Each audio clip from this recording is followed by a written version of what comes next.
बांग्लादेश में शेख हसीना ने अपने पद से इस्तीफा दिया, वो मुल्क छोड़कर चली गई। और अब सबसे बड़ा अपडेट यह है कि नोबेल पुरस्कार विजेता मोहम्मद यूनुस बांग्लादेश के अंतरिम प्रधानमंत्री होंगे। लेकिन बहुत कम लोग उनकी कहानी क्या है वो जानते हैं, इसीलिए इस वीडियो को आखिर तक आप देखिएगा। मैं आपको बताऊंगी कि कैसे बैंकों को गांव-गांव तक पहुंचाने का काम जो अंतरिम प्रधानमंत्री बनने जा रहे हैं, जिनका नाम है मोहम्मद यूनुस, उन्होंने किया है। देखिए, ज्यादातर लोग जो हैं वो मोहम्मद यूनुस को एक सोशल वर्कर, बैंकर या अर्थशास्त्री के रूप में जानते हैं, लेकिन बहुत कम लोगों को यह पता है कि बांग्लादेश में महिलाओं को गरीबी से निकालने के लिए माइक्रो फाइनेंस की शुरुआत करने वाले यूनुस ने ही बांग्लादेश में प्रीपेड मोबाइल सेवा शुरू करने वाली पहली कंपनी ग्रामीण फोन की मूल कंपनी ग्रामीण टेलीकॉम की नींव यहां पर रखी थी। अब ग्रामीण टेलीकॉम की ग्रामीण फोन में बताया यह जाता है कि 34.20% हिस्सेदारी है।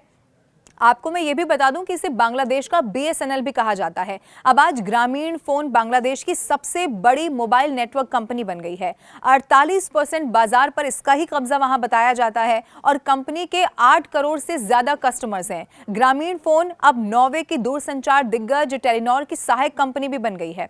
साल 2019 की बात है जब ग्रामीण फोन कंपनी के कारण ही मोहम्मद यूनुस विवादों में आए। उन पर ग्रामीण फोन कंपनी के कर्मचारियों ने आर्थिक शोषण करने का गंभीर आरोप लगा दिया था।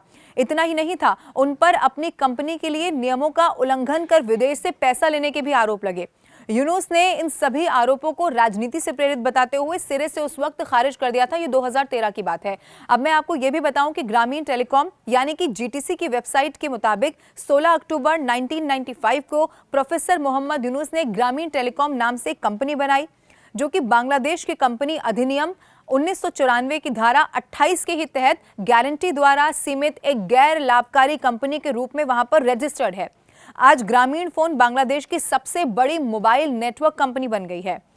जैसा मैंने आपको बताया, अगर अभी की बात की जाए तो 48% बाजार पर इसी का कब्जा है और ये बांग्लादेश सरकार को सबसे ज्यादा टैक्स देने वाली कंपनी भी है। मोहम्मद यूनुस ने GTC की स्थापना बांग्लादेश के ग्रामीण क्षेत्रों में दूर संचार की जो सेवाएं हैं उसको कैसे बढ़ावा दिया जाए, इसके अलावा सूचना और संचार आधारित प्रौद्योगिकी जो है उसको बहुत सुलभ तरीके से, आसान तरीके से आय सृजन के नए अवसर पैदा किए जाएं, लोगों तक पहुंचाया जाए, गरीबी दूर की जाए, यही उनका विजन उस वक्त रहा था। अब मैं आपको यह भी बता दूं कि GTC ने ग्राम फोन कार्यक्रम चलाकर अपनी पहुंच बढ़ाई, ये भी कहा जाता है। दूसरी तरफ गरीब महिलाओं को बिना गारंटी लोन देने के लिए ये मोहम्मद यूनुस ही थे जिन्होंने साल 1983 में बांग्लादेश में ग्रामीण बैंक की नींव रखी। माइक्रो फाइनेंस मॉडल पर काम करने वाले इस बैंक ने जो गरीब महिलाएं थी उनकी आर्थिक स्थिति बदलने में एक बहुत बड़ी भूमिका वहां पर निभाई। यूनुस के माइक्रो फाइनेंस मॉडल को अमेरिका सहित दुनिया के कई देशों ने भी अपनाया है और अभी तक की बात की जाए तो बांग्लादेश में